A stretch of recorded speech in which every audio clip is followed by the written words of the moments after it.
All right, by 9 o'clock, it's 5:45. We will call the meeting to order. Jenny, can you do roll call? Amy Riddle Swanson, Here. Abe Smith, Here. Dominique Stewart, Here. Rachel Henderson, Dale Dahlke, Here. Amber Kirsting, Here. Emily Hines, Here. Michelle Dupree, Here. Angela Wolf.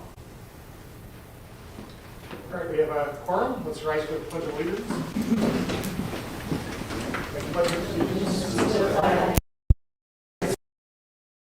and to the republic for which it stands, one nation, under God, indivisible, with liberty and justice for all. Our mission statement: the school district of the Menominee area, by embracing the unique needs and using the strengths of our diverse community, all students to become lifelong learners, caring individuals, and responsible citizens. Are there any requests to adjust the agenda? Okay, hearing none, let's move on. Recommendations and commendations, I think we have none tonight. We have no formal accommodations, but I would like to just give a shout out to our students, staff members, and families who have been so active with all sorts of different opportunities for our kids. This week is amazing in terms of the number of activities. I know in the high school there's a basketball game tonight, boys basketball tonight, Tuesday is girls basketball, Thursday is boys basketball, Friday is girls basketball, Saturday is the sectional wrestling meet, and that's not even counting the FBLA, and there was another one, forensics, this past weekend. I mean, it is just amazing to see how well our facility is being used, and it would not happen without our staff members and families who support those I might add that activities. there is a Bandarama concert at the middle school tomorrow night. Yes, thank All you. 6th, 7th, and 8th grade band members, and from what I understand, they're playing the century, or decades from the 50s through the 90s or something like that. Yeah, it's really great. And DECA and dance team. That's great to hear, and yeah, I just came from River Heights where we were doing all the 4th and 5th grade Science Olympiad practice, so yeah, it's been a busy, great beginning of the spring is coming around the corner. Highlight on youth. So speaking of all those great activities, obviously there's a lot of great activities happening in the classroom as well.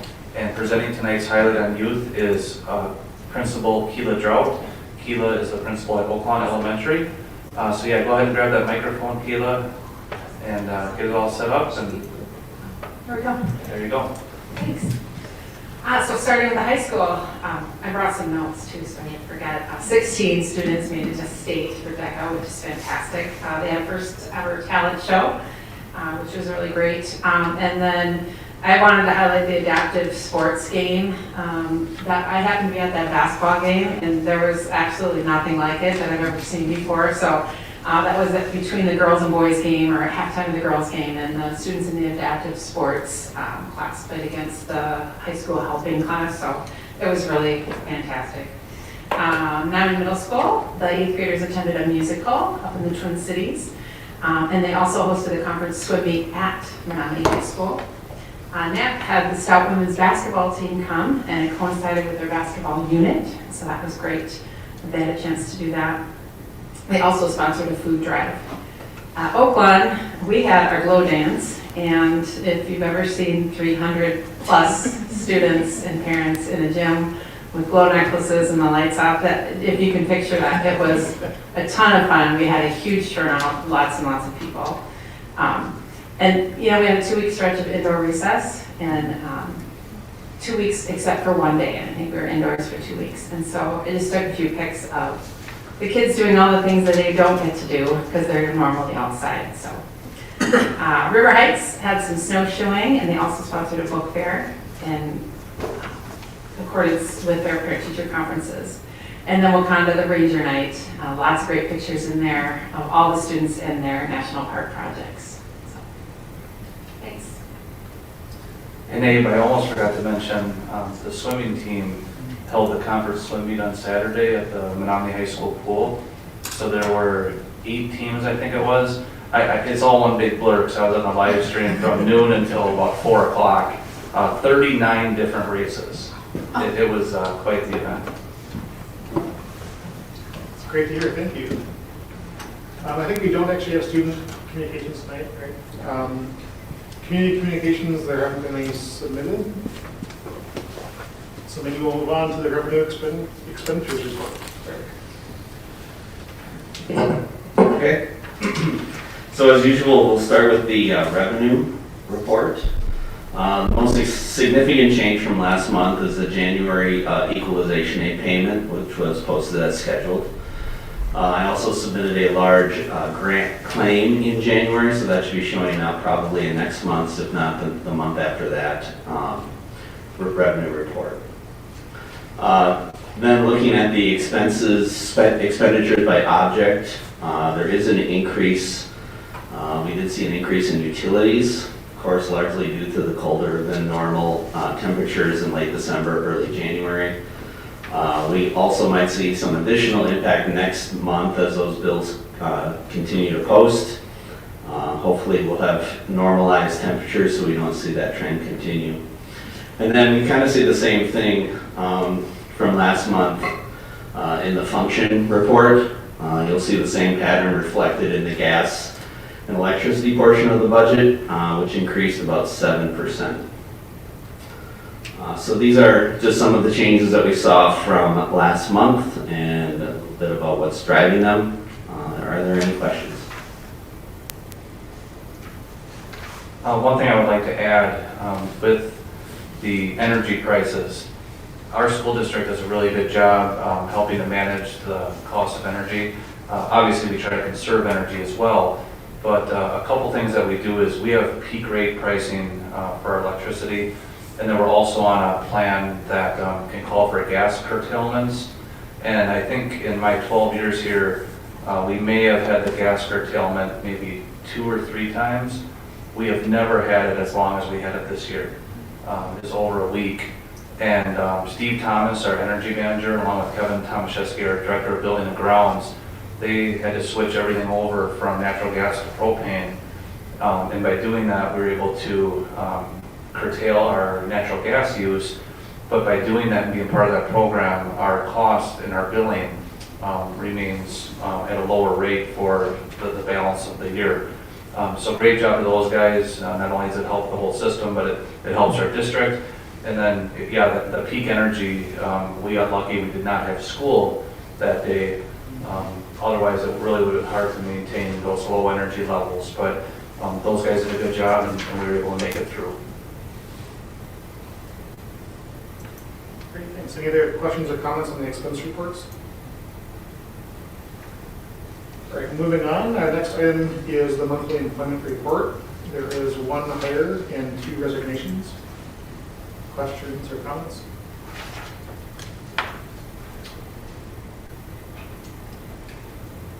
All right, next we have the consent agenda. On the consent agenda, we have minutes from January 12th and January 26th. We have general fund checks totaling $3,155,758.70. Cash receipts totaling $4,197,521.25. Among donations exceeding $1,000, there are several this month, which is great to see. $1,094.55 for sponsorships from various community members for the high school. $4,945 from various community groups to help school lunch balances. $3,470 from the Anne Marie Foundation through several grants applied to forensics, Wakana Elementary, Science Olympiad, the band, and $4,843.79 from the Community Foundation on teaching mini grants, which go across the district, across many different buildings. Entertain a motion to approve the consent agenda. So moved. Second, Nancy. I think that was Dale, and second by Emily. Any other questions or comments on the consent agenda? I just want to say that I'm very much looking forward to seeing the the Peace Path at Oaklawn, and I just think it's a wonderful thing to do in memory of one of our staff members. It's so, that is still so loved.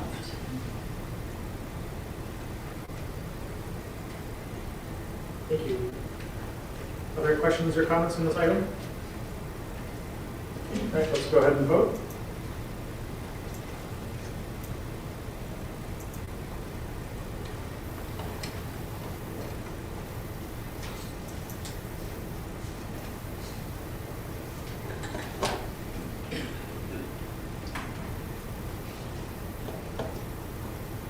Motion passes 7-0 for the consent agenda.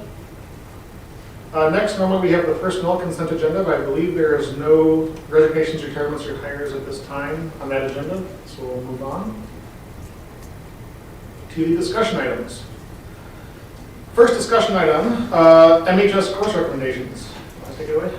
Yeah, thanks, Abe. Just to tee this up, at the last school board meeting, the board reviewed the timeline that we have. We have a lot of big decisions coming up, like we do every year. We have our compensation plan, our staffing plan, our preliminary budget. A lot of it, though, is driven by student enrollment and driven by student course requests. So this is kind of the first step in a multi-step process that's going to ultimately lead us to the final budget that will be presented to the board this summer and then brought to the community in August. But what Brian does is he works with Mr. Drake, the high school principal, and we start at the high school level in terms of looking at the course requests, the courses that the students sign up for, and then we try to build our staffing the best we can based on what our students need. So Brian, if you want to go ahead and share this year's information, that would be great. Yep, thank you very much for the introduction. So what's before you this evening is our recommended courses that after review of the initial registration process and student course selection are courses that have a current selection or enrollment of less than 15, that based on discussion with departments and review by building level and district level administration, we are asking for approval to run with enrollments of less than 15, 15 being the minimum that we automatically will run courses. This year, we currently have 2 at the high school, AP Calculus AB, which is a 1-credit course that currently has an enrollment of 14. It is possible that that enrollment might grow. And then Advanced Theater, which is a semester course that currently has an enrollment of 13. For context, when we brought this forward last year, we had 6 courses that had enrollment of less than 15. So this is probably one of the lower number of courses with less than 15. I think a lot of that has to do with a thorough discussion on the part of staff and students as far as the registration process, as far as offerings. But again, at this point in time, we'll be recommending your consideration for approving this. This discussion this evening, we'll come back at the next meeting for approval. But at this point, happy to answer any questions that you might have. And if I could just add to that, the reason why we bring these forward is board policy 343.1 is the class size policy. And it says right in there that exceptions to the minimum of 15 for all classes can be made to the Board of Education. So that's what we do at this time each year. And like Brian said, generally our classes are more in the 20s, but there are some situations like the example Brian had tonight with AP Calculus where it's a little bit lower.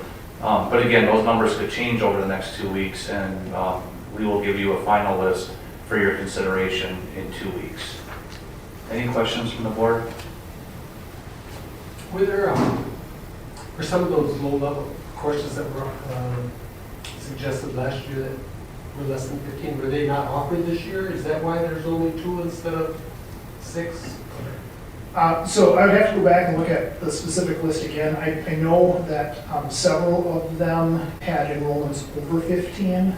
So computer science 1, for example, is one that a lot of years we bring forward. That one currently has an enrollment of over 15, so it's not on the list. In some cases, courses may run 1 year and not the next year.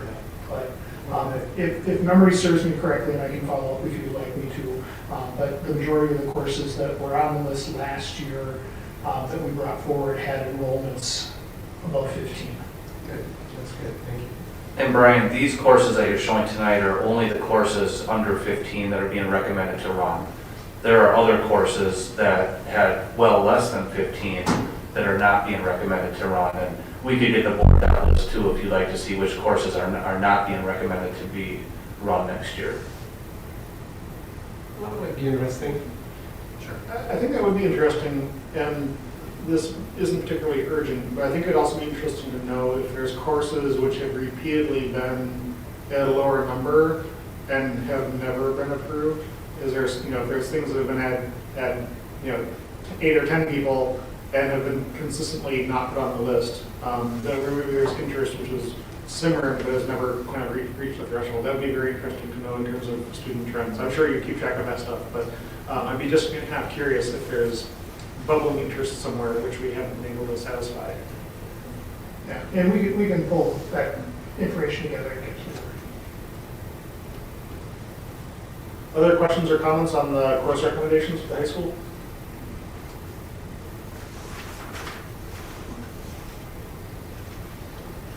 All right, let's move on to item 4B, discuss plans for the student device refresh. So this is an item that typically would come to the board in terms of letting the board know that an RFP went out and that a request for the refresh was put together, and we would be recommending the board to approve a lease at the end of February. This year is very unique, however, and Katie can share more. I'll try to give you my interpretation of it. Because of some of the issues with supplies, specialized chips for the computers and such, the vendors that we are working with are saying that the fluctuation of their bids, they cannot lock in pricing, in some cases not even beyond about a week.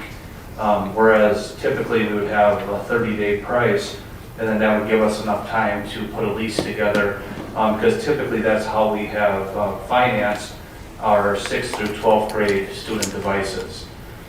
Well, we could still do that, but if we demand a 30-day price, they certainly are going to price those devices at a level to make sure that they're not going to get caught. Well, when we start taking a look at our ability to finance, we're in a much different position now than we were, let's say, 10 years ago. And I know we've had a lot of discussion about the importance of our school district having a fund balance, and this is a perfect example of why having a fund balance is important. Because of our fiscal situation, instead of having to use a lease and spread the cost over 3 years, we do have the ability to make an outright purchase, which may be very financially advantageous to us in terms of getting a lower price. Katie, can you explain just a little bit about the RFP that's out there and then what we'll be looking for when those come in? Sure. I was contacted by a few of the vendors that were really concerned about being able to maintain pricing up until a payment. We can't sign anything to lock it in and say we're committed while we're waiting for the paperwork to come through. So we looked at a lot of options. So the original RFP was for the 3-year lease like we've typically done. After conversations with a few of them that were concerned about whether or not they'd be able to bid, I did release an addendum late last week that asked them to also provide if we were able to do direct purchase. So those bids are due this week, Thursday, and we'll kind of see what we get. But in conversations, it's all the manufacturers give the people we work with the pricing. Some manufacturer brands, are at 7 days. Some will do 21. Some can give us a better deal if we buy what's currently in stock, so they don't have to go back to the manufacturer for pricing. But it's just very volatile right now. So, well, I guess what we're looking for is to see if any of the, any of the board members, if any of the board members have an objection to us using a direct purchase model, if we feel like that's the best way to finance our devices. Sometimes in the past, I would have been concerned about that because the nice thing about a lease is that you have that same price locked in for 3 years. So for budgeting purposes, it's really much easier just to have that 3-year payment. But again, with our fund balance the way it is, also the fact that we are used to planning, our 30-year plan is the envy of really the whole state. And I'm very confident that we would be able to factor that into our budgeting process where it would not necessarily impact staffing or compensation or other decisions. Now, because of the way Wisconsin school funding has gone, and because of future budget concerns, I don't know that we'd be able to make the same recommendation 3 years from now, but I am confident that at this time, we could handle our own financing and not do a lease, especially if we can save on the upwards of $100,000 by paying it direct instead of over 3 years. But we wanted to ask the board members if you guys had any concerns or any direction you'd like to give on that. Just to clarify, when you talk about, the 3-year lease model that you've traditionally used, is it the case that it's rebid on a 3-year interval, or is it that there's a lease agreement which is some batch comes up every year over 3 years? Is it rolling over 3 years, or is it all at once, all devices? For our 612, it's all the devices for both middle school and high school every 3 years. So you're basically saying that there's a 3-year lifespan on the devices, we acquire them all, get them all set up, run them for 3 years, and then replace entirely? This year we would, because a lot of elementary devices are also, instead of purchasing elementary devices, a lot of those devices will be purposed at the elementary level. They're going to be less intensely used than yeah. Okay, great, thanks. I just have a clarification. So when you say, Amy, could you speak? yeah, okay, when you say that when you do a direct purchase, does that mean that then we would own them and not be leasing them? Yeah, and the way that we lease, we own them at the end, so then we can do a dollar buyout essentially is the leasing model we typically go with. I would also anticipate this year the interest on the loan or lease is a little bit higher than it has been. Not many would kind of give me their numbers, but prior to like releasing their bids, but it sounds like between like 6 and 8% where it's been, lower than that in the past. So for that reason, it might also be better to do outright right now. Okay, thank you. Would you anticipate in a purchasing situation that this would be a Fund 10 or Fund 46? I think we would look at Fund 10. Fund 46 is a potential option because we're buying in a large batch. But something like this that isn't already in the 30-year plan, I think Fund 10 would be the most appropriate place for that. Other questions or comments or ideas from the board? Only a little bit related because reminding Amy to use I did this remotely 2 weeks ago, and with only 2 exceptions, it was really hard to hear everybody. So we all have to remember to use the microphone. Thank you, Dale. Would that make a difference with the insurance on the devices, or would that stay the same?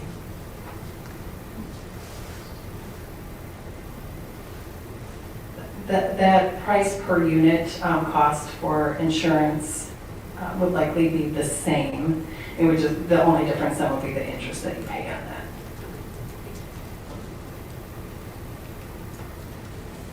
I'm not hearing, you asked kind of a question of would the board be willing to entertain this. I'm not hearing any objection to the idea of pursuing it as a financial possibility. Is that accurate?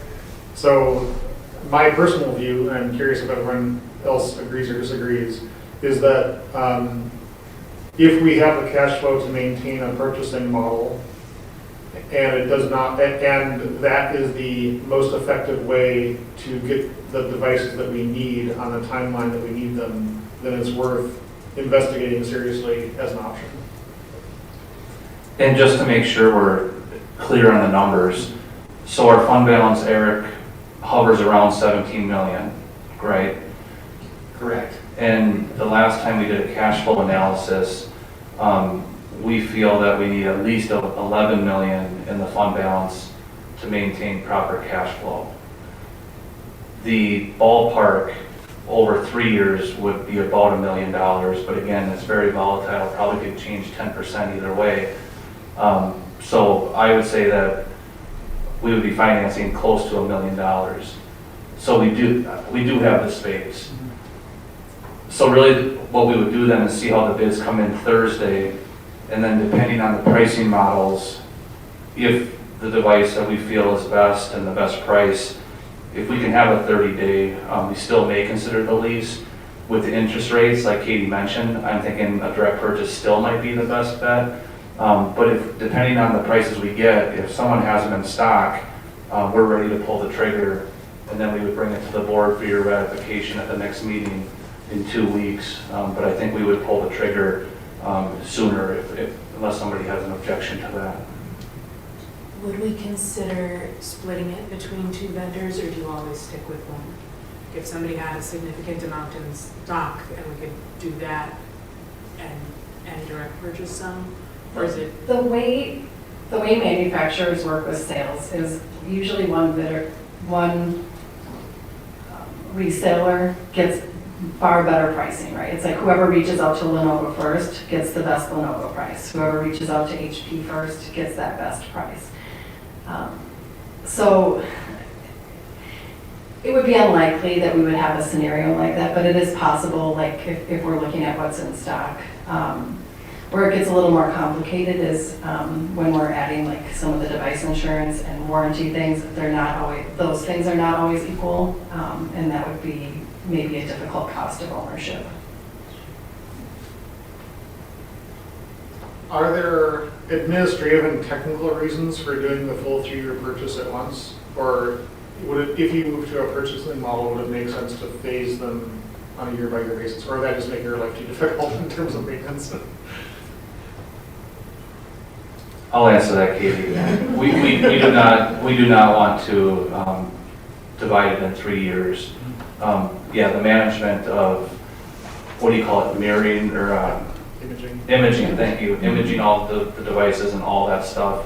And then also the students, it's not like all freshmen have all classes together, so we really want to have consistency in the student experience. Understood. Thank you. Any other questions or comments on that discussion item? All right, moving on to item 4C, discuss compensation for 26-27. Joe, you want to summarize the state of play? Yes, I'd be happy to. And this is very typical. This comes to the board in February, and it all starts really with the WERC, Wisconsin Employment Relations Commission. They track the consumer price index, and then essentially they certify a CPI multiplier for different contracts that have different time periods. Our contracts in our school district are from July 1st to June 30th. That's the fiscal year.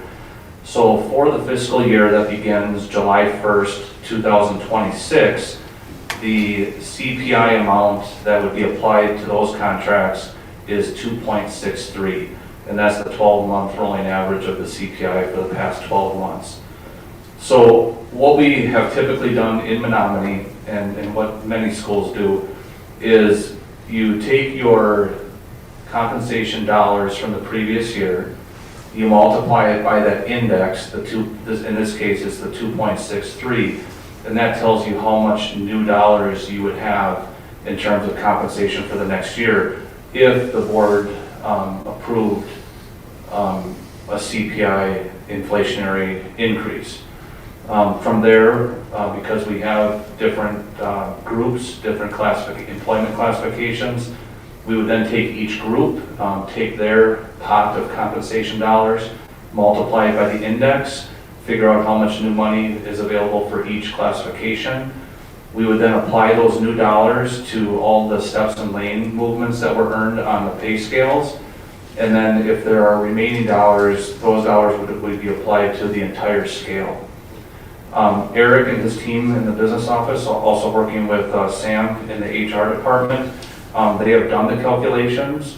And for our teachers, after everyone's steps would be paid and everyone would move on the scale, the entire scale would move an additional $473.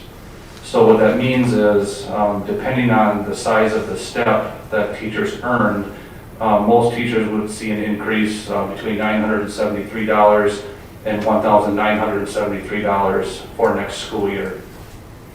The same process is used for the hourly wage schedule, and there aren't as many steps in that schedule, but people who would earn a step would range, let's see, the hourly rates would range between $18.53 to $33.69. The total dollar increase would typically range from $1,573 to $1,872 for the people who earn a step after being here a certain amount of time and having good performance. The people who have already received the steps would have a lower increase, $515 to $608.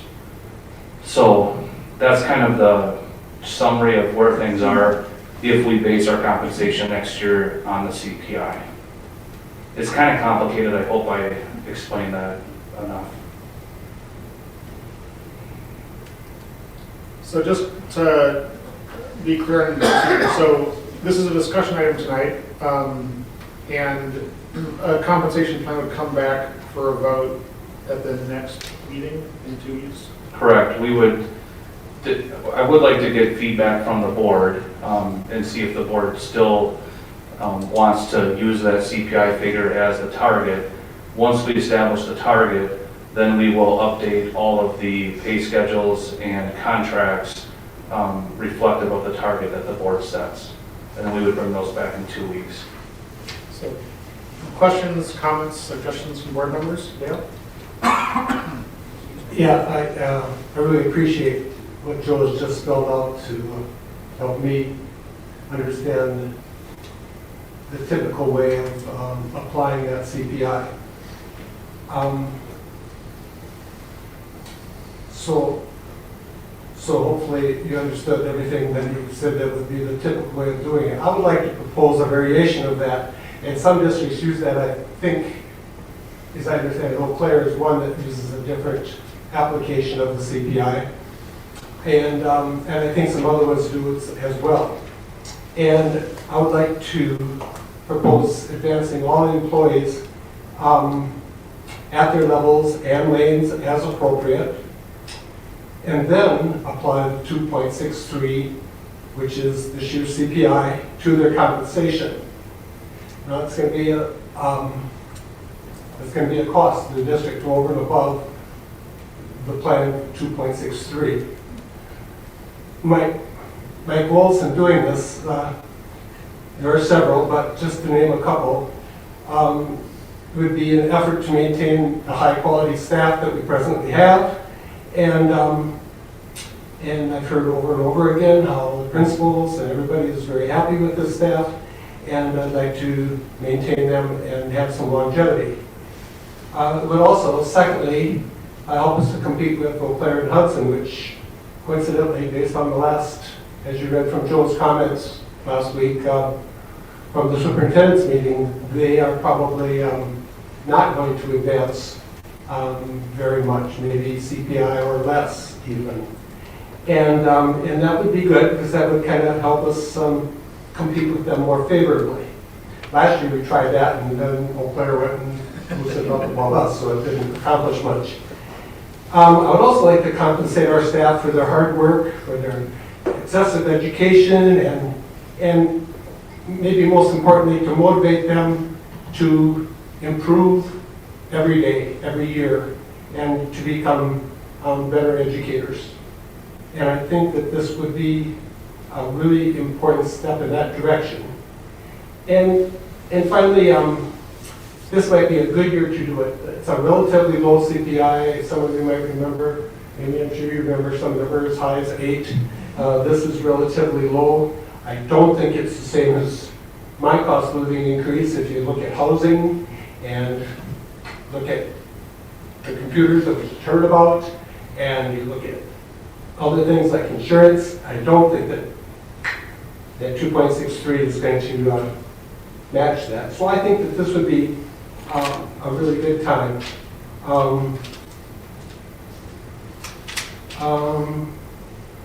I'd also like to point out, Joe talked about how typically it was applied. Those dollars that are remaining, that are added to really increase above the levels and the lanes, that's really pretty minimal. Am I correct, Joe? That's a pretty small dollar amount, if I remember correctly. Yeah, a fair amount of the new dollars is spent on the steps. Yeah, Yeah. there isn't much remaining to add on to the scale. It's $473 for our teachers in each cell once the steps are paid. Everyone who has good performance, though, also receives a step, which is somewhere between $500 and $1,500. Then the 473 would be added onto that. Yeah, and I think that that is valuable, and I wouldn't want to negate that or do away with it. I think that is an important point. And this is certainly going to cause an issue with some balance sheets and budgets and whatever, and I recognize that. I would not be in favor of it if it's going to diminish any of the great things that are being done and that we've approved on an annual basis. You know, staff cuts, that would eliminate my idea completely if that's what it meant. You know, that is not permissible in my mind. I had a compromise idea that was shared with me from somebody. It's just kind of a compromise, and they thought that this was too much. But I recently looked into Act 10. Is that correct? Am I correct about that? Act 10 might not allow just a, well, let's say, just to throw in a percentage, might not allow a 3% across the board increase. That would be over the CPI, and the way that Act 10 is written, it didn't sound like that would fly. So that's I've been thinking about this for a long time, but now's the time for me to share my ideas. Thank you, Dale. Yeah, I think, and again, this is a discussion item where we want to kind of generate ideas about what people think about compensation and what the different pros and cons are. Joe, do you want to talk about the steps situation? Can I ask a clarifying question first? Yeah, of course. Wait, no, you go first. No, You might answer it. I just wanted to make sure, I just want to make sure I understand, kind of clarifying as well. So first of all, Dale, so if I heard you correctly, what you're suggesting is that we pay the steps and lanes outside of the CPI, and then still apply the CPI to the pot of compensation dollars and add that amount to the scale.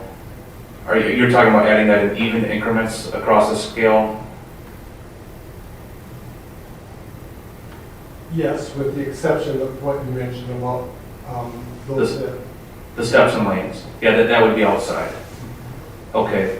Yeah.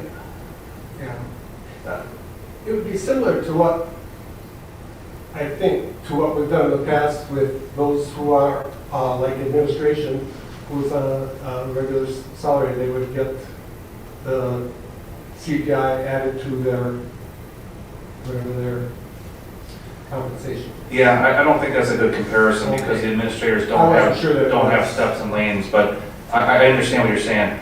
So then just to make sure everyone understands what the numbers we're talking about.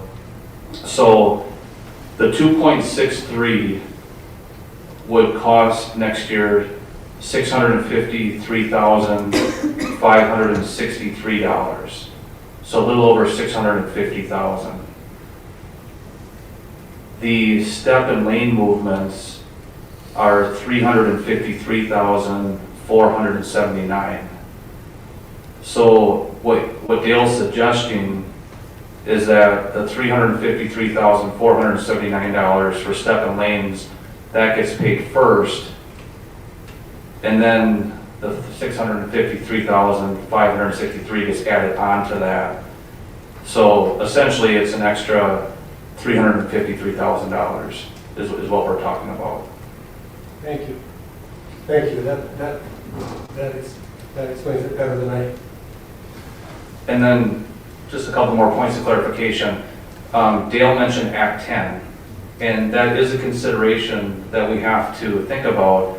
However, Act 10 is specifically written for bargaining, and our staff members have chosen not to negotiate as a group.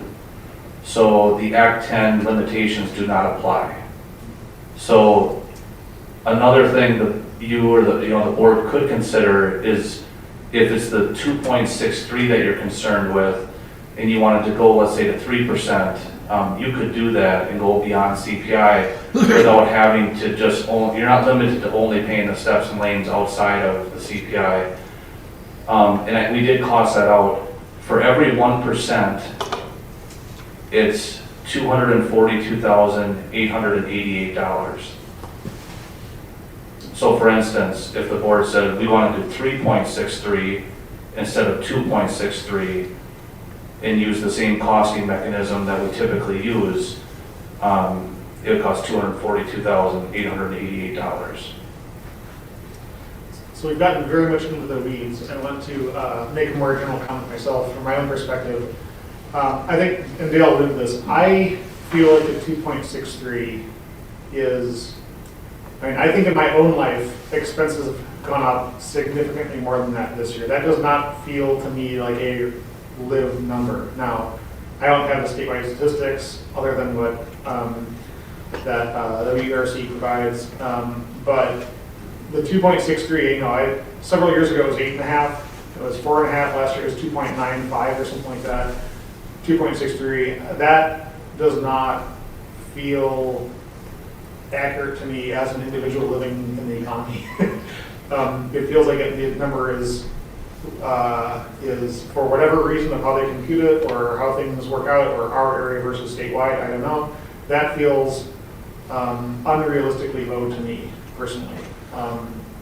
I also think the things you said, Dale, about valuing our staff and making sure we continue to be not only stabilizing our staff economically, but also attracting staff from nearby areas and being a competitive employer is deeply important.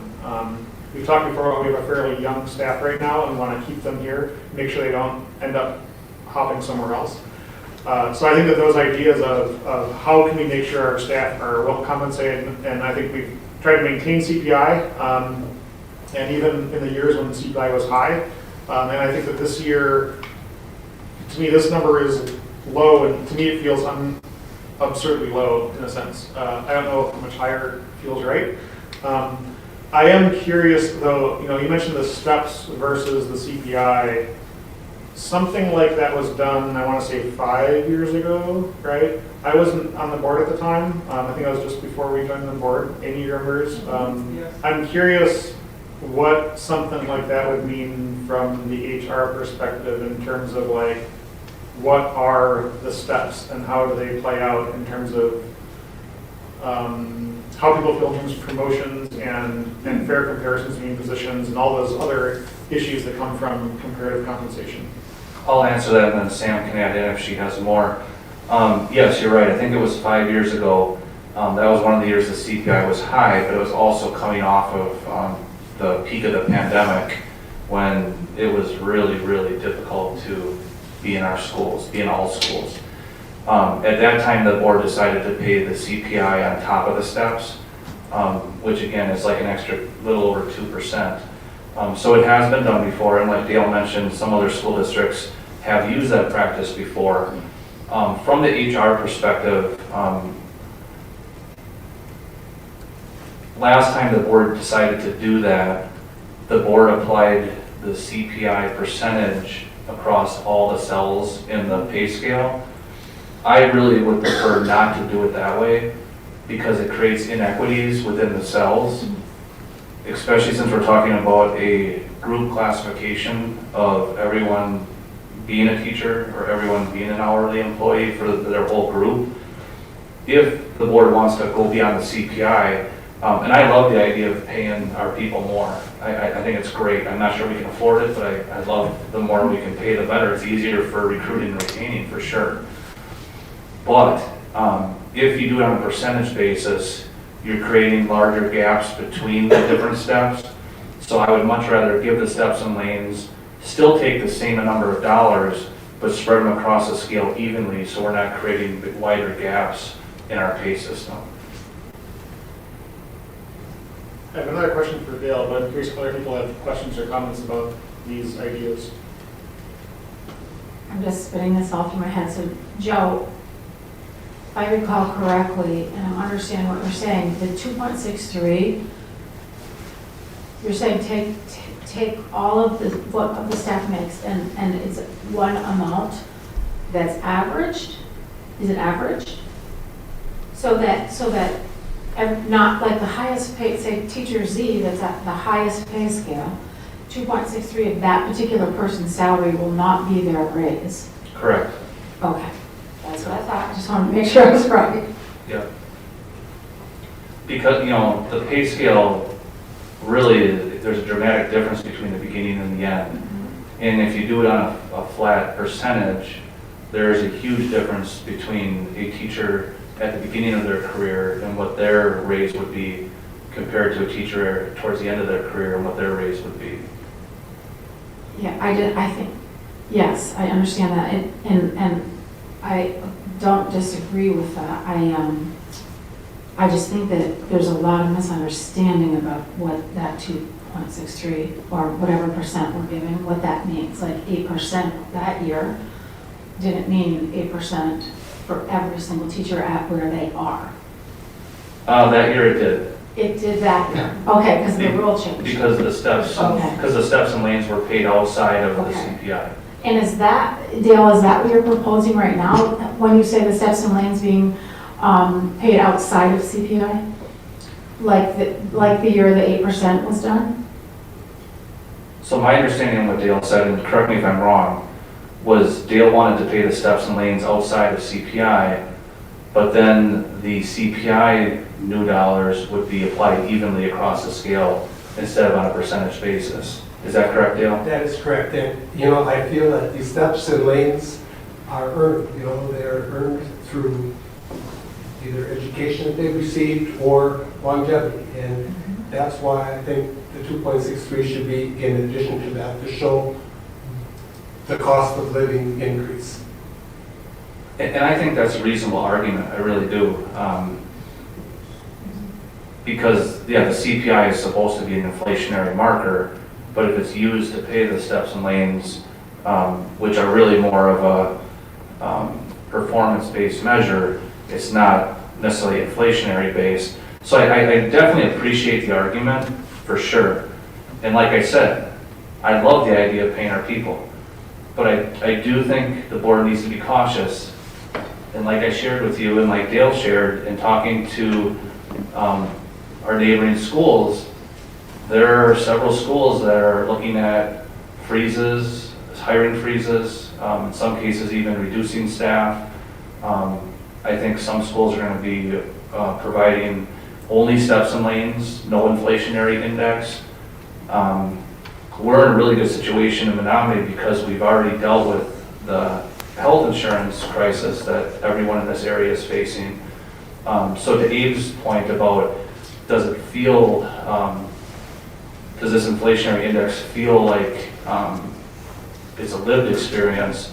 At least in our case, whatever the board does will really be felt in terms of take-home dollars. I mean, I'm sure Michelle can remember years ago, and other, Dale, I'm sure you can remember years ago, where essentially the entire inflationary increase was used to pay for health insurance. Well, our premiums are not going up. That doesn't mean that our health insurance is not expensive and difficult for employees to be able to pay.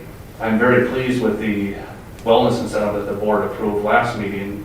So again, I think we're doing a lot of things to provide our staff members with additional compensation that actually is take-home pay or can be applied to their health insurance.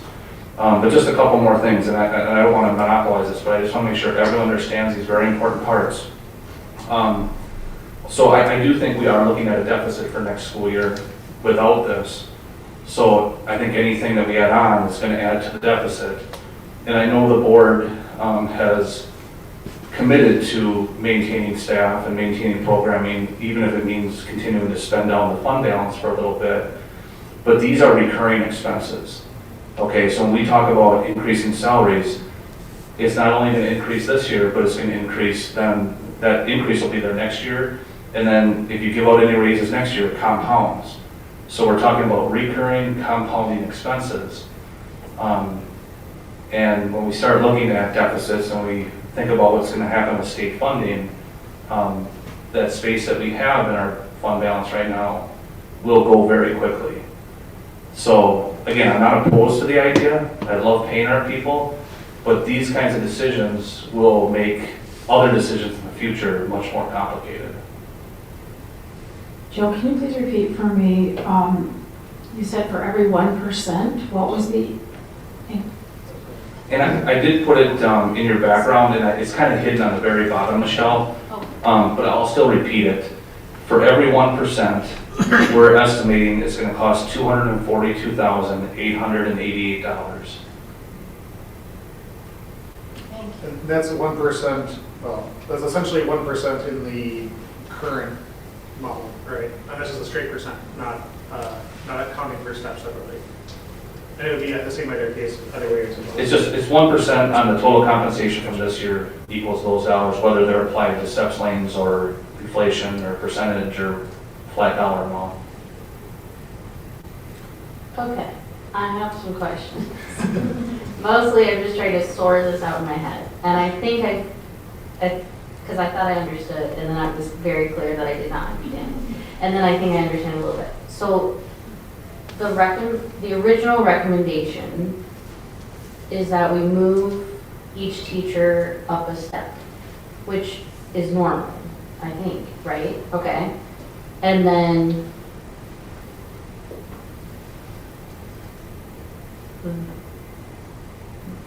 that increase is the 426,000?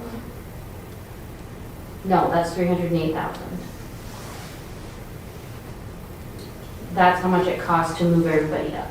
The cost of the steps is $353,479. That's on the bottom, where I wrote if the board wanted to pay for the steps lane movements in addition to the CPI, it would add $353. Yeah. Okay, but on the other That's the document, cost of the steps and lanes, I believe.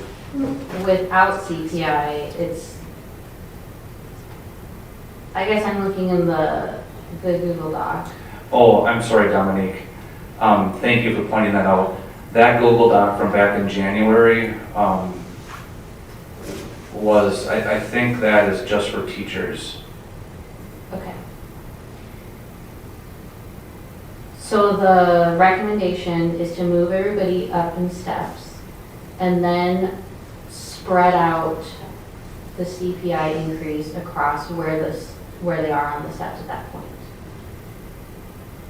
And now I need you to use as few words as possible to explain what Dale's idea is Okay. in comparison to this. So again, I'm going to go through it, and I'll highlight when I get to that point. Yeah. So the dollars for the recommendation, we would spend $653,563. Of that $653,000, $353 would be spent on steps and lanes. The remainder would then be spread evenly across the pay scales, which would result in all pay scale numbers increasing by $473 and all hourly wages increasing 38 cents per hour after the steps and lanes. Did that answer it? That was yours? That was the recommendation. Yeah. Sorry. What Dale is suggesting is paying paying for the steps and lanes, the $353,479 first. Then taking the whole $653,563 and adding that amount to all the steps in the hourly and teacher schedules. So ballparking it, it's not quite double, but it's about double. So it'd be like $940 for each cell on the teacher scale, and it'd be about 76 cents per hour on the hourly scale. That's ballparking it. I'd have to actually calculate it. Dale's idea would cost an extra $353,479. There's kind of a third category of option, which is to use the original structure of take a CPI number, pay for steps using that, and then take the remainder and distribute it evenly across everyone. But simply make the percentage higher. Right, so that could also be discussed if, and Joe mentioned like the hypothetical, if we want to say 3.63 instead of 2.63, kind of use the original structure of the pay, but simply take the percentage number higher. So, yeah. So for instance, and again, I apologize for all the numbers, but the 2.63%, if we did the recommendation, that would cost $653,563. If the board said, instead of 2.63%, let's do 3.63%, that would be the $653,563 plus $242,888. It'd be about $111,000 less than what Dale said. Thank you. I think I'm on the same page. And the only reason I didn't suggest what Joe just outlined, like with a little bit higher than the CPI, is just for consistency. You know, the district has gone with CPI, so let's use the CPI, but apply it a little differently. Joe, I had a question too. So you talked about the hourly and the teaching staff. How does that apply to others, administration, for instance? Like the question you had before about steps and lanes, the administrators do not have any steps and lanes. So generally, the practice of Menominee has been to apply the whatever percentage the board agrees upon, just apply that directly to the contracts. So they also, with what I'm proposing, would get 2.63% on their. Well, I think what you were proposing was probably about a 4%. If you're proposing paying the steps and lanes and the CPI, if doing them both would probably come out to about 4%. But that's Except also a number that I believe we've chosen, like we could choose or edit. Yes. The difference, though, between those two is that the administrators, that whatever that percent that's decided on, each administrator gets that percent of their own salary, correct? Correct. And that's the big difference between how the percent's applied. Yeah, it is very, I'm sorry, go ahead. Which in my mind, the administrators are usually much higher paid because of their education and what they do. And so that percentage sometimes can look a lot different for them than it does for teachers. You know, 'cause there's a big gap between teacher salary and an administrator salary, which it needs to be in most cases. But what I'm saying is, if you give that percentage, it's not like they're losing anything where teachers may have more difficulty with a smaller pay raise, I guess is what I'm trying to say.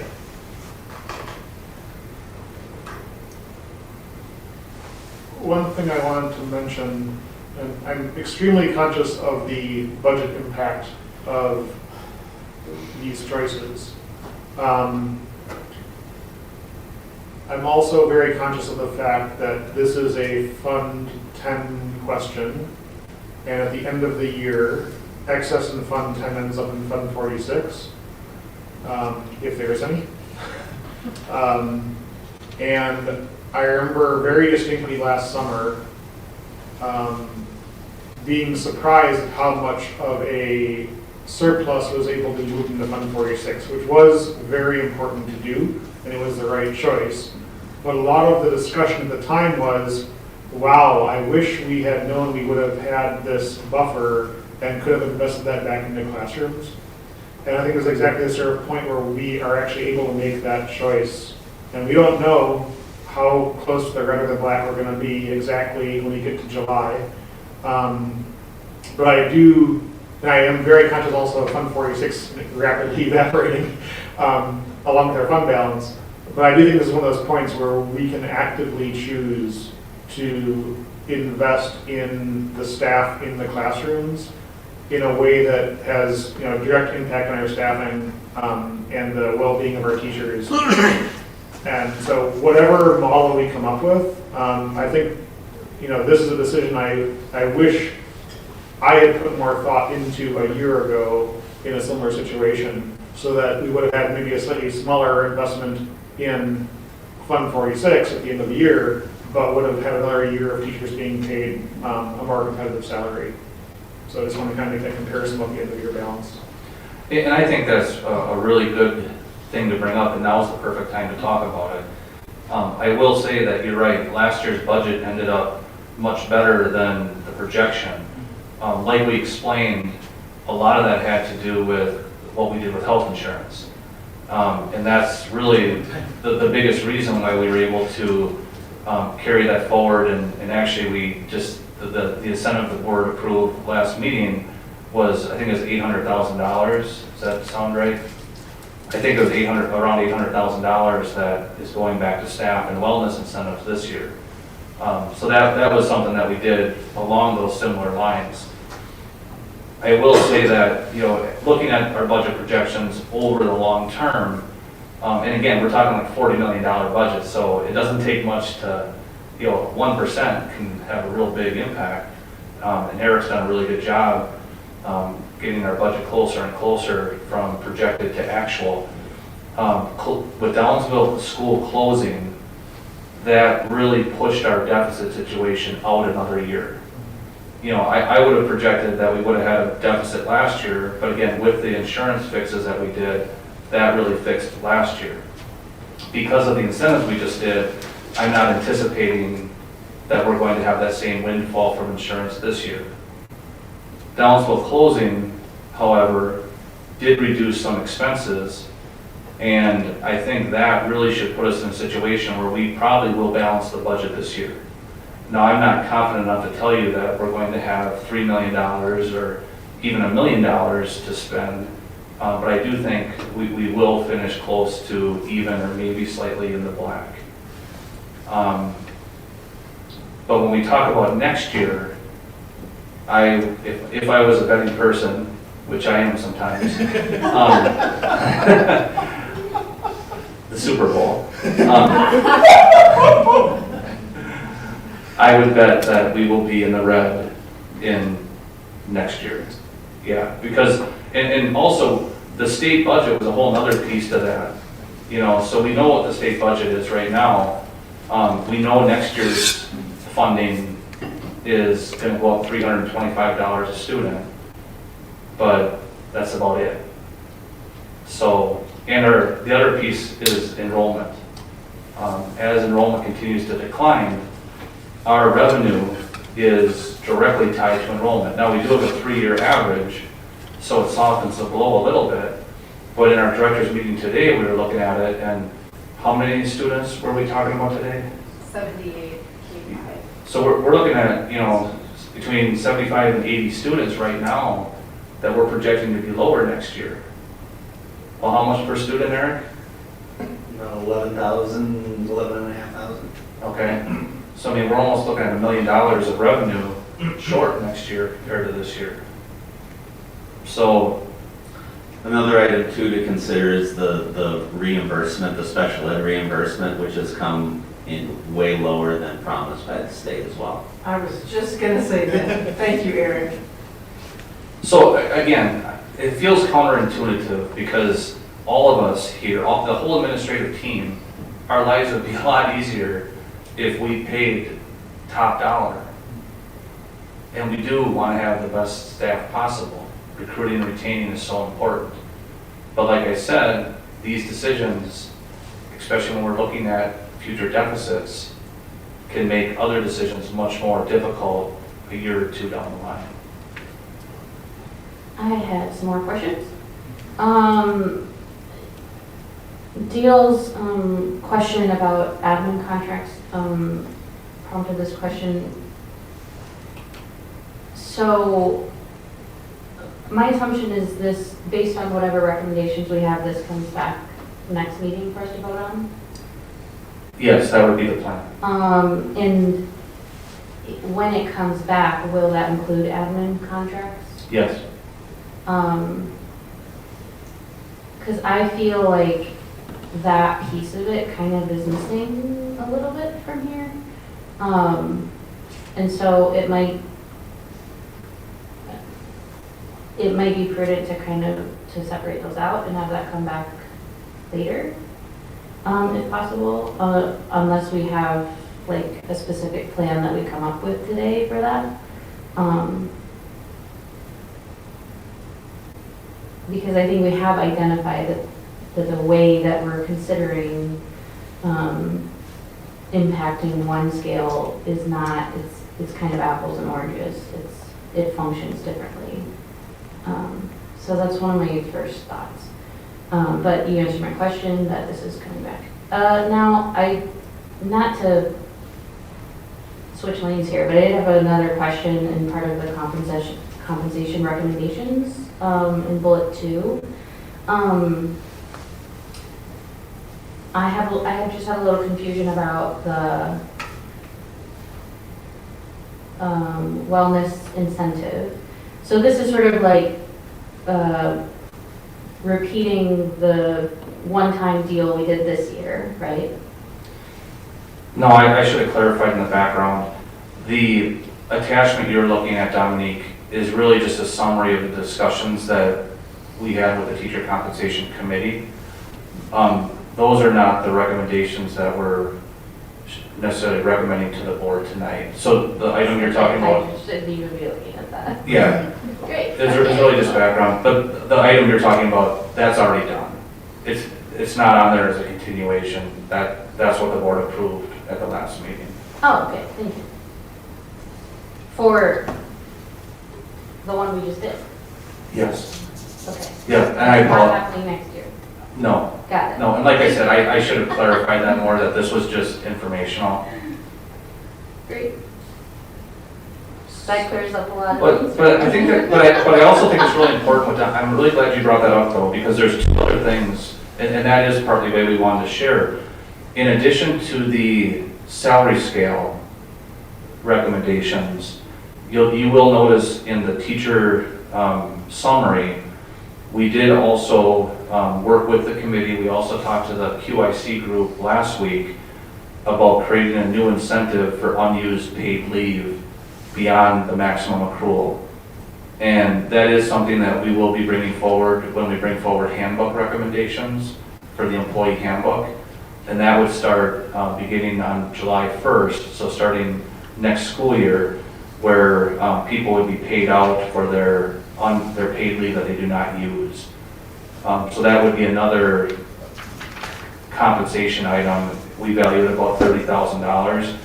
But I also want to point out number 4, and the board is well aware of this, with the climate around staffing so much different now for public schools than it ever was, it really is more of a free agency market, especially with teachers in hard to hire areas like tech ed, special ed, and some of the higher level maths and chemistry.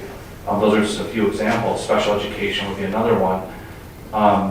We're seeing more and more teachers go from district to district and getting different offers. And how we deal with that individual bargaining component is something that we've been talking with our staff for, 3 years now in QIC. And we've talked about performance incentives, we've talked about performance pay altogether and getting rid of the salary scale. But all of that has not been agreed upon.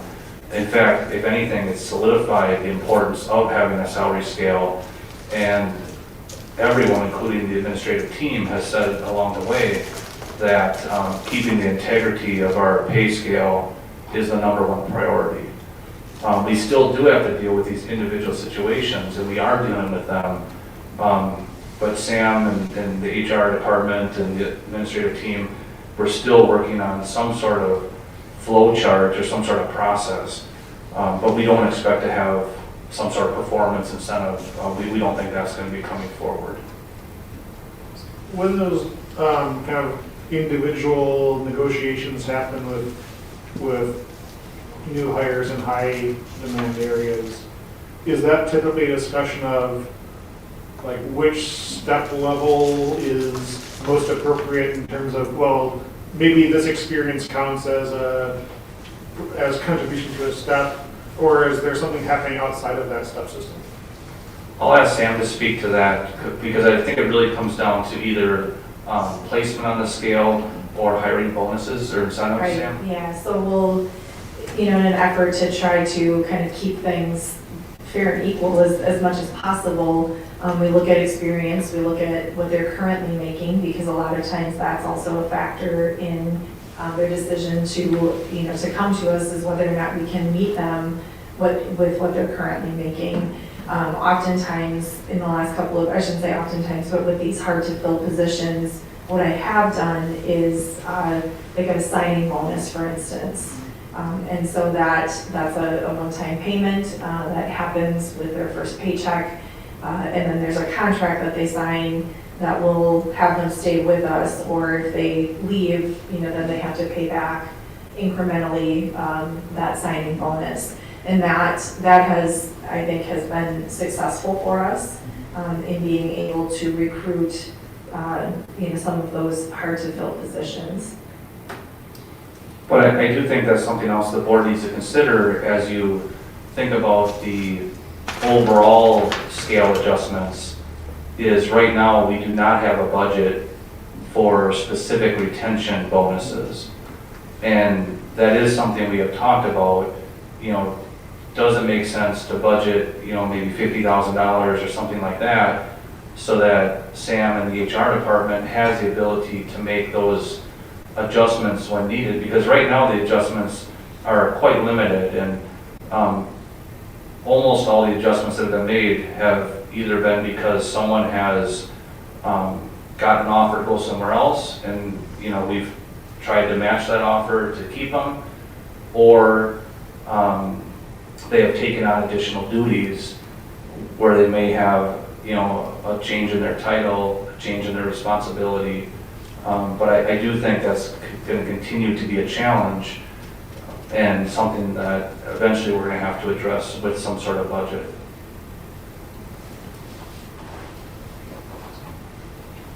What's the protocol now? I know what it was when I was hired because I came from a different state with years of experience, but so right now, step-wise, when someone's hired, how do you decide the number of years they're credited from having the experience when they come from elsewhere? Sam, before you answer, I want to point out, probably the biggest change from before, Michelle, is that the salary scale used to be based on years of experience. It's no longer based solely on years, it's based on, actually on levels. And level placement, I think, is what you're asking, Sam. How do you determine level placement? Mostly, like I said, we look at what they're currently making and wanting to make sure that they, are making what they're currently making slightly more potentially, again, depending on the nature of the position. And we do try to prioritize hiring teachers that have a good resume with good experience whenever possible. So because of that, oftentimes they have been working somewhere for anywhere between 5 and in some case 20 years. So placing them on a level can be really tricky, especially if they're coming from, like maybe the Twin Cities or something like that, where the salary scales are much different. So we've had to place them on levels that would be well beyond their number of years in some cases. But actually, we're even seeing new graduates that are coming out that are being advised by their colleges that when they, I'm not ripping on the colleges, but they're being advised when you go, don't just accept a contract at the starting scale, especially if you're in a hard to find position like special ed or the ones I mentioned. They are negotiating for a level above the starting pay. So it's quite tricky. I think Dale or Amy had a comment earlier.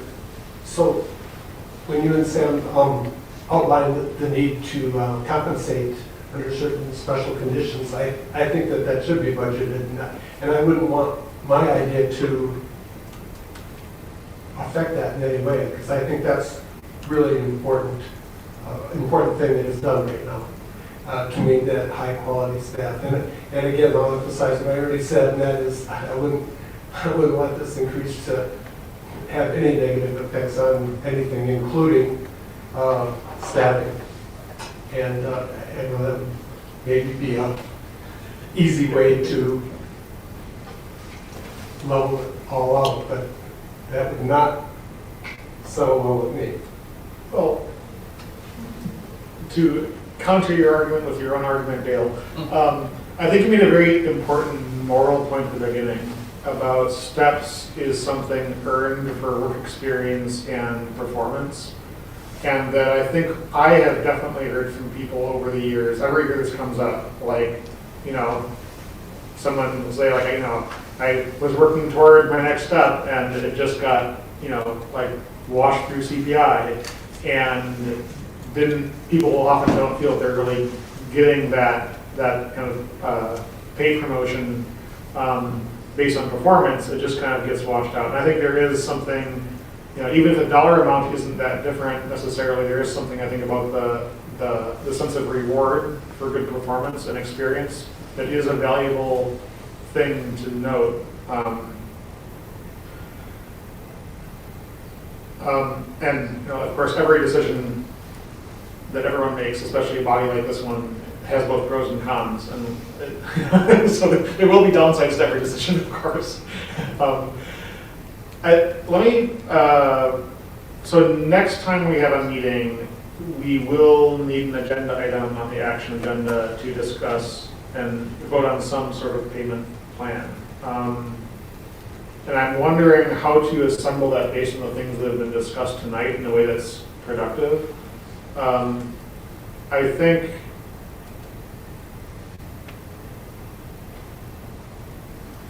think there have been basically three branches of ideas discussed. One is the CPI as written and recommended, as it's, quote, always been, at least with a few exceptions. One is to take the same structure, but just manually tweak the CPI number by some arbitrary amount. And Dale, you expressed that you think that seems kind of arbitrary. And then the third is what Dale laid out, which is taking the steps compensation as one increase to the budget item on salary and wages, and another on CPI, and basically computing them separately, still doing the CPI as an across the board even distribution across different pay scales, but having the steps be different than that distribution of CPI. I am tempted to ask, and you basically already have this written up here, but like a full breakdown of all three of those, so everyone has time to read through them and think about it. I'm not quite sure how to structure the action item though with three different options in a way that would be productive. So I'm curious if people on the board if members of the board have any suggestions on how we could proceed to discuss pros and cons if this were to come up again.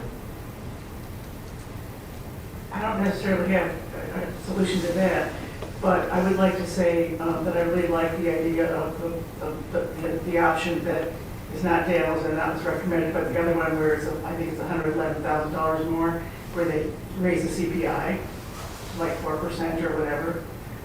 That to me, that's like a good compromise.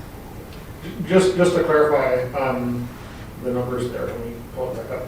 So a change of 1% to the change of 1% to the compensation plan is $242,888 just across the board. So I think the number was, Joe mentioned the hypothetical number went from 2.63 to 3.63, just adding a percentage point to it.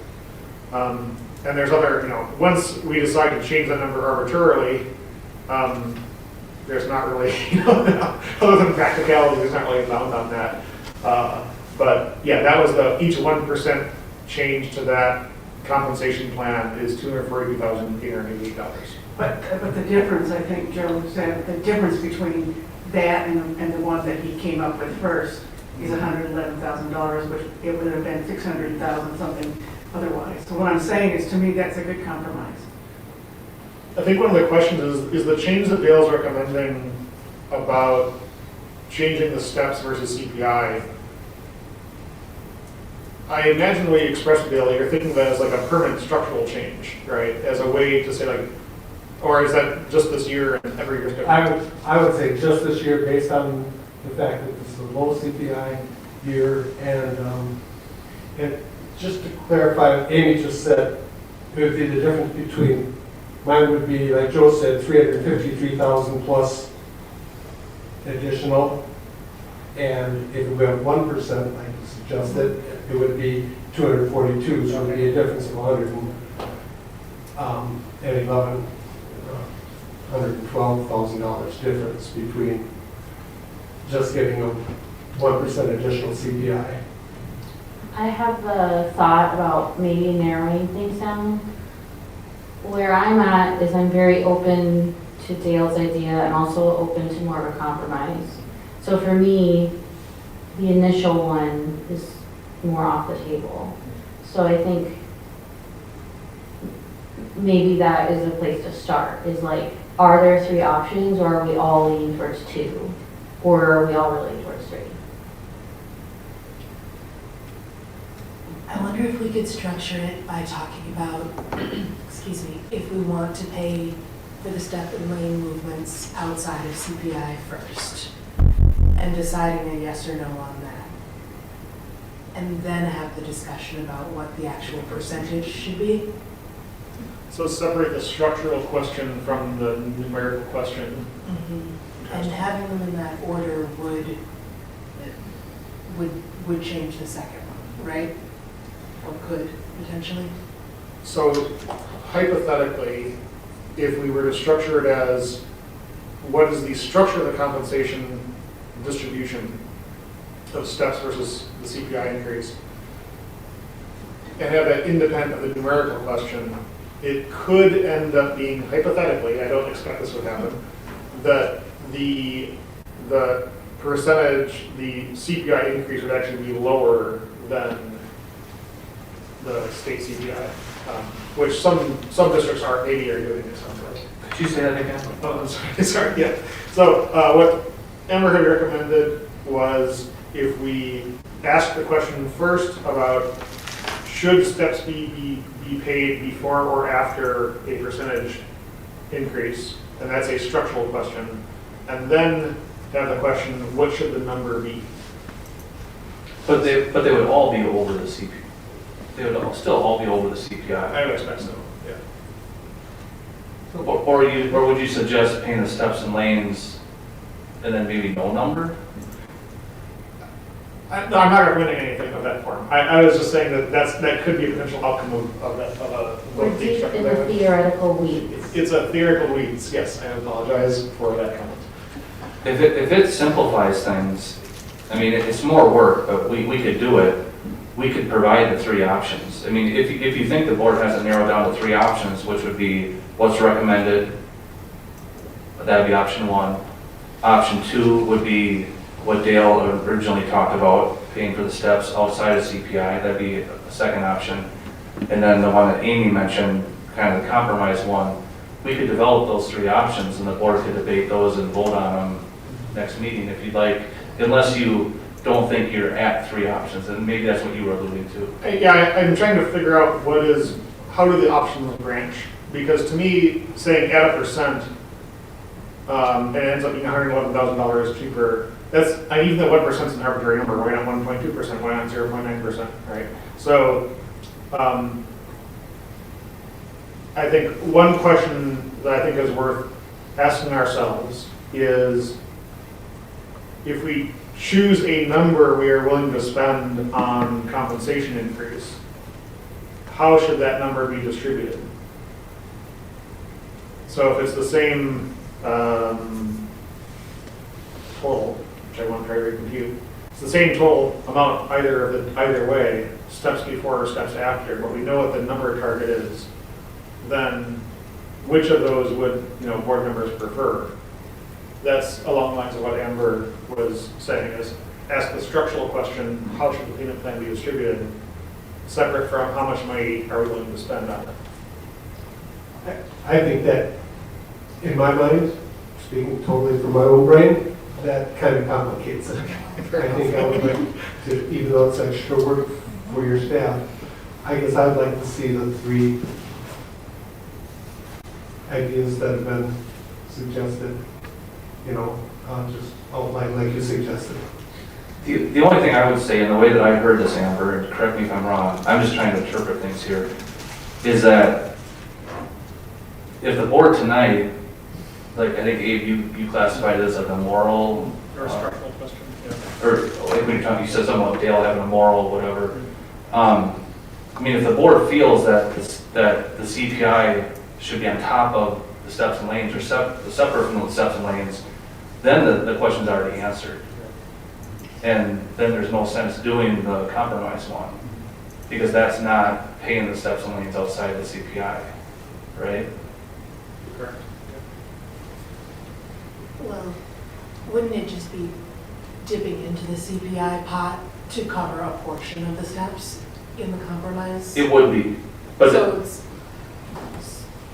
can I try to sum it up and see if, so I'm imagining there is an increase based on the steps and longevity, and that is coming for all of the people who have earned that. And so the question is whether that earned piece comes out of the everything's more expensive, here's a CPI number to try and sum that up pot, right? Or whether that happens and then this pot exists at whatever percentage. We either stick with what's federally set because that feels less arbitrary, or we say we've got a little wiggle room, let's make it better. But I feel like the biggest questions if we're going to do those steps outside of CPI.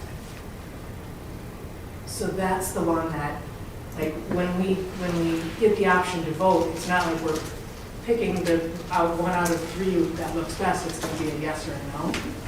So in terms of how we're structuring that, I feel like that piece needs to come up, and we decide that piece before the number piece, which is shaped by that decision, is how I was imagining it and trying to say it with words.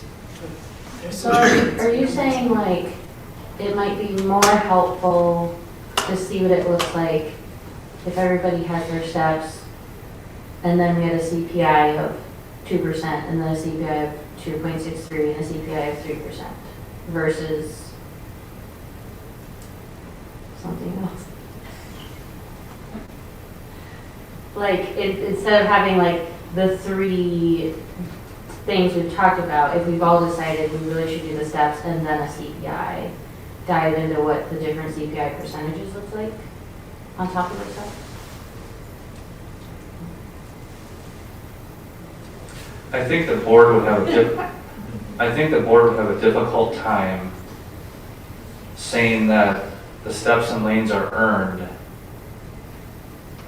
so they're separate from the CPI, but we're not going to give you the CPI. I don't think that's a good option. Exactly. I would just like to say, we have 2 board members that are absent tonight too, and that's something that, maybe you're going to tie into. But Michelle and Emily have been kind of quiet, and I'm just wondering, I'm not trying to put you on the spot, but I'm just wondering what everybody thinks about the compromise piece. I just thought that was a good idea, but that doesn't mean that it is the only idea. I'm just wondering.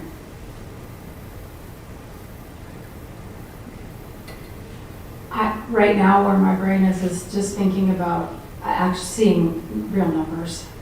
I just want to see, That's fair. I'd like to see of the three options, what that actually financially looks like. I need dollars. And go from there. So maybe it sounds, oh, sorry, go ahead. Okay. So let's, for the next meeting, have a full breakdown of the original proposal structure at 3.63, and the proposal as Dale outlined, where steps are paid separately from the CPI. I think that information is already in here, it's just a little bit kind of between the lines, right? So that should be pretty easy to break down. And I suspect what's going to happen is that, based on the discussion I've heard tonight, that people are not particularly interested in just the proposal as currently written, and the discussion will end up being which of those two other options is the right balance of rewarding and fiscally responsible. So I suspect that if we list those three options and have a discussion with hopefully all 9 board members, and all the numbers we have in front of us, we can reasonably quickly narrow down what we think is reasonable in that moment and be able to vote. Does that seem acceptable to people? Well, Well said. I don't feel, it was well said, but I don't feel comfortable with suspecting that we're going to choose 2 over the original proposal. Fair. Because Eric might provide us with the impact that that would have, then we might say that no. And I might be the first one to say, because of that impact, my idea is wrong. So I don't think we should. Thank you for that correction. I think Yes. we should consider all 3. Agreed. Can I, for me, for the compromise idea, I like that best when I'm looking at the numbers. But in terms of, I never in my life say, let's not use feelings as a guide. But I think it's to keep the integrity of the pay things, to be able to clearly articulate why these numbers are chosen, and to make sure that there is something to go on in years to come. That's not just like, well, that didn't feel like enough that year because everything costs $1 billion. Like, I just want to have it, I want to have very solid reasons that I can point to for why we came up with that number. And for me, the compromise, even though I like the number better, just feels a little mushy in that piece. So maybe it won't after more discussion and more things flesh out. That's fair. I would like to just make sure when this all happens that I request a color-coded chart created by Eric. To Amber's point, and I know we're going long on this, but this is a really important thing. My recommendation is based on the numbers and worried about the future and worried about the finances, and that's what you guys pay me to do. But I actually think, like some of you think the CPI is low. I don't think it's low. I mean, it wasn't that long ago when the CPI was less than 1%. I think the CPI is going down. And I think this is going to be seen as a high CPI in the years ahead. To that point, I actually think that from a structural, moral, whatever we want to say, if the board is considering doing more than what we've done in the past, then I would recommend paying the steps and lanes separately and applying the CPI separately.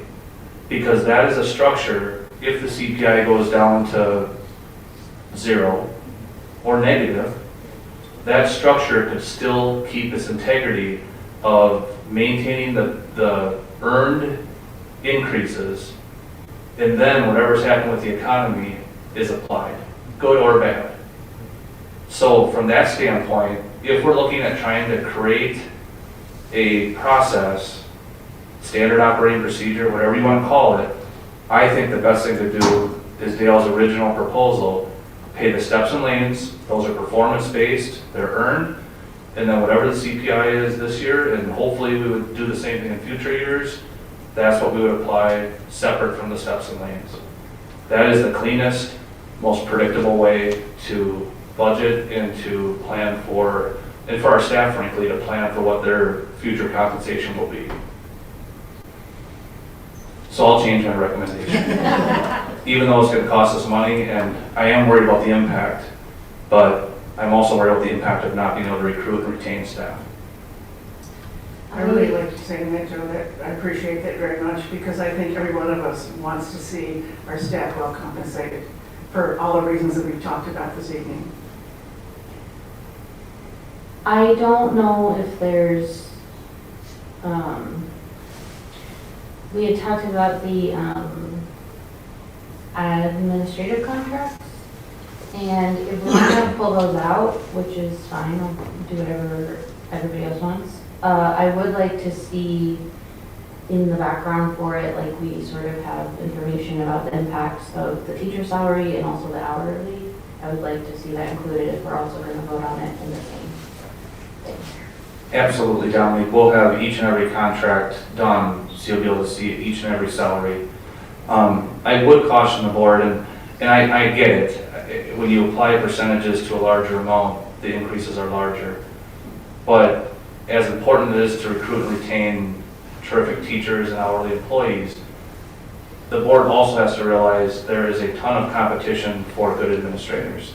And I know no one likes to talk about it, but you've all seen, I'll just take my position for instance. I'm not gonna put anybody else on the spot. But you've all seen the turnover in superintendents, okay? And I am well compensated and I very much appreciate it.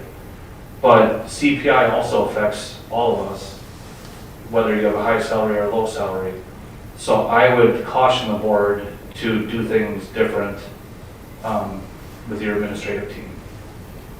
I was tempted to do things differently, but then I kind of gave it some more thought and got some more advice, and I agree with what you just said wholeheartedly.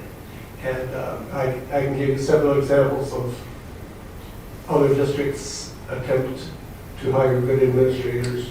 It's been a brutal struggle. And we see the savings, it comes back, that experience and that knowledge. And we see that with our administrators, we see it with our teachers, and we also see it with the money that then gets spent in the community too. Like this has that ripple effect, so. Not to mention the consistency of the team. When the team works well together, they stay together. I just want to clarify too, I don't know if this follow-up is directly reflective of me asking for that information here, but like also it's literally not in here at all. So like, I want to make that clear too. I think sometimes people think that I would like to slash our administrative salaries. But I would just kind of like to be aware of what they're going to be. I think that's good. And in my opening remarks, I talked about one of my reasons was our high-quality staff, and I failed to mention, even though I had it as a note, our high-quality administration. And I think we want to keep that administrative team. So based on this discussion, Joe, do you feel you have what you need from us to know how to prepare a new recommendation for next meeting and what information the board would like to see on that background? I think so. I do want to point out that one of the attachments, we call it the green sheet. And Dominique, no, my reply was not in response to thinking that you were trashing administration or anything like that. So I hope my response didn't make you feel that way. That's not what I intended. But the green sheet, that is the one that shows the breakdown. It shows the CPI, and then it shows how that CPI impacts the hourly groups, the directors, the advisors and coaches, the teachers, and the administration. So you can see the total dollars. There's so much in here though, I can understand where it doesn't pop, and maybe I should have gone through each attachment first before we spent all this time. But you can see the impact there in terms of administration, but the individual contracts will be included in the next board update. But then to Abe's question, do you still want me to do 3 scenarios, or do we want to just do the scenario where it's steps, lanes, and then CPI applied? Because I think there may be consensus. I'm comfortable with just 2 based on the discussion we just had and the point you made personally. Unless anyone does want to play out the 3.63. Is that a yes, you want to see it, or a yes, you agree only 2? I agree to the 2. I just want to see numbers. Since I'll tell you. Okay, but which Can you 2? clarify the two? Because Yeah. you just said So the- 3.63 and I've got confused. Well,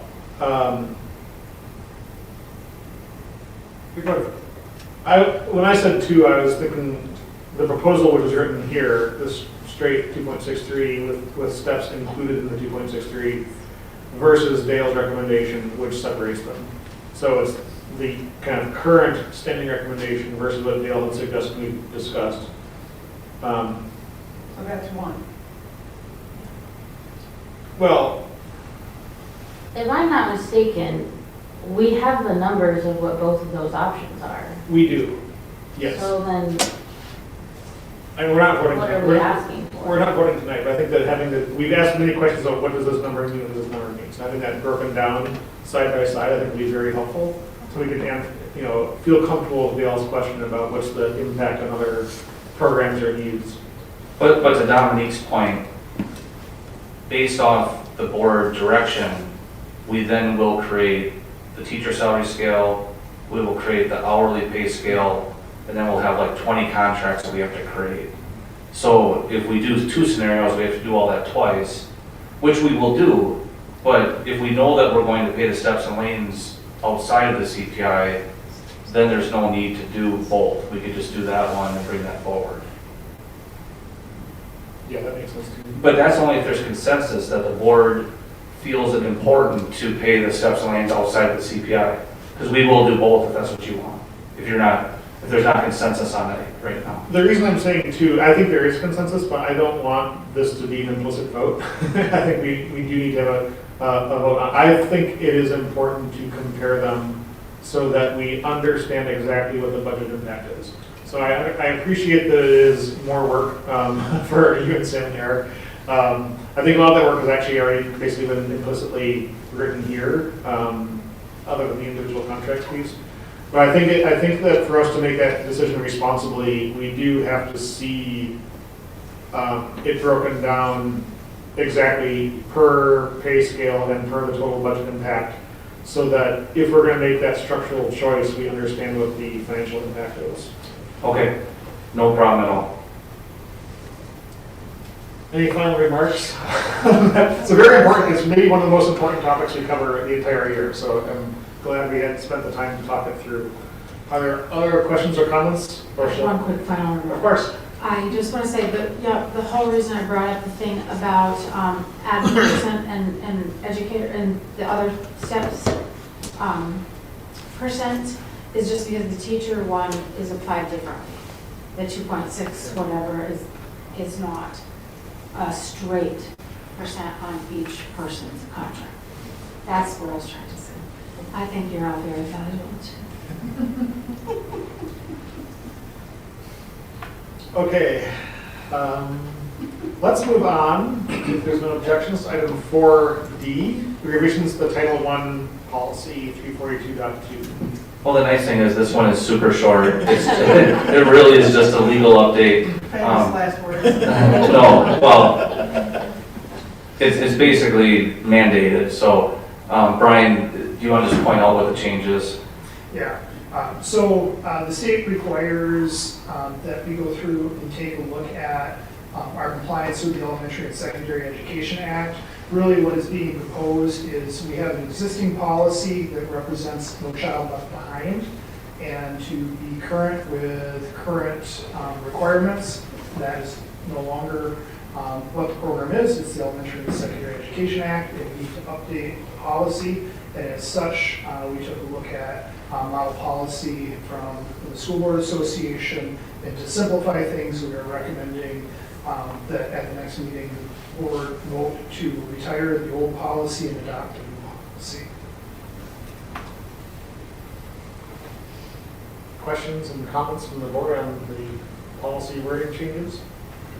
I just have a comment on the very first statement in an effort to help students master challenging curricula. I was just curious if we could perhaps add what Title I is, like closing the achievement gap for students that may be underserved. You know what I mean? Just instead of just kind of jumping into it, because I feel like we're helping all students with curriculum and academic standards, but specifically what Title I is used for. Okay, we can take a look at getting that added and clarified. One thing I will point out, in our Title I buildings, or in our schools where we do participate in program, they are school-wide programs, so they do apply to all students in the building. Thank you. Other questions or comments? Okay, thanks. Let's move on then to item 4E, discuss voucher transparency plan and resolution. Maybe, I guess I can summarize this. So last time we discussed what it would mean to have a voucher transparency resolution here, and what it mean, how we would then think about how that interfaces with other municipalities. The first step there was to consider what a resolution might look like from the SDMA, which would then be worked on bringing it forth to other municipalities.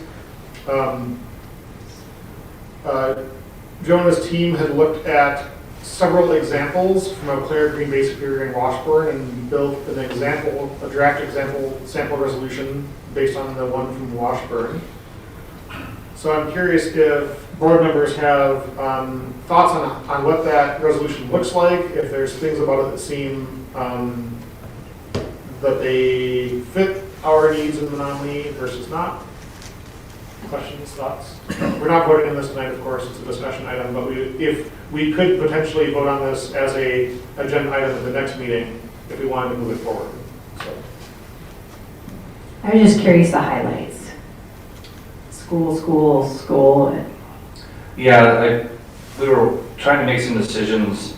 The Washburn one, especially the Eau Claire one, really made a point in all of those clauses to call out private voucher, special education, and independent charter school payments.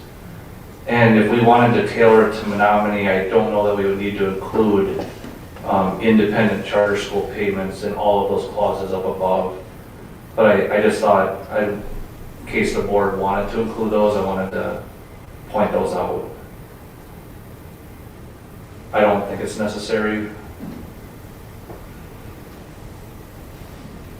It's clear. I agree. I think that's logical. So potentially we could look at this and then kind of maybe doctor it up, or I don't mean doctor, if that's not a good word, but maybe edit it if we need to, or add or delete or whatever, and then we would have a chance to vote on it then. I think if there's edits you think are necessary, if there's ones we know about now, we can discuss them now. Otherwise, if we collect those so that they end up in a action item next time. If the board wants to move on this, then the normal procedure would be that this resolution would come back as an action item at the next meeting. And then based after that action item, if that action item were to pass, then there'd be setting up a plan to implement the proposal and bring it to the city and other municipalities. So if there's wording or edits that you think are recommended, this is probably a good time to discuss them, or share them with Joe, and I guess Rachel, she'll be sharing the next meeting in preparation for that. Okay, I don't have really any edits, I think it's fine, but I just was worried about the rest of us, so. I would be in support of moving this forward at our next meeting for an action. Vote on it, all words. I like the rough draft. Yes, thank you for putting this together. Whoever did I that. agree. You're welcome. Thank you for the work done on that. Thank you to Washburn. Yeah, I think this is really solid. The one thing that I was wondering about clarifying is in the last part, therefore be it resolved. Where it says to include annually the amount of the levy that is for the purpose of capturing reduced, diverted, lost school aid. I wonder if, I feel like it could be argued that that amount is on there, it's just not on there listed separately. So I wonder if there is a turn of phrase besides including it that would clarify that what we are hoping for is a separate breakdown of that number. So on that second page at the top, I read it as, to include annually on their property tax bills the amount that is for the purpose of capturing the state aid. So basically, you know, that is kind of implicating a particular amount. And you're suggesting putting something like listing the amount individually or as a line item, or using some phrase to Something clarify that it's meant to be clarifies specified precisely.